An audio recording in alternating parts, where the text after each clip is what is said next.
gaishe ku.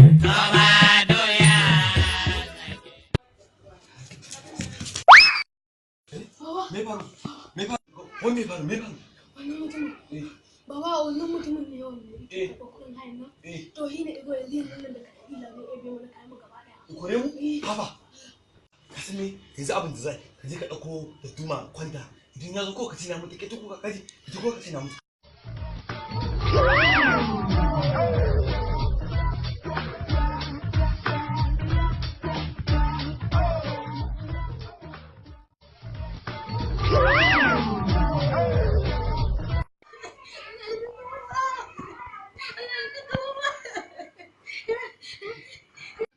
Salamu alaikum.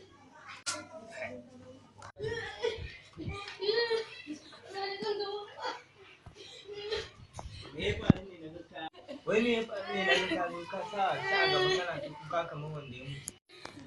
wallahi talatin da asuba ya mutu wallahi tallahi an rasa me suka yi wallahi ya riga ya mutu tuntuni ta jima da mutuwa Dama Alhaji tashi ne ya bada zakkan miliyan 30 ya ce a kawo ma.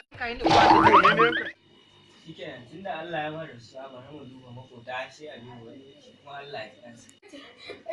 wani bakace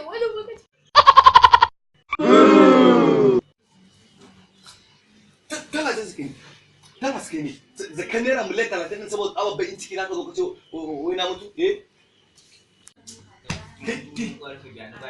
Ai isa ne ma wannan shiga.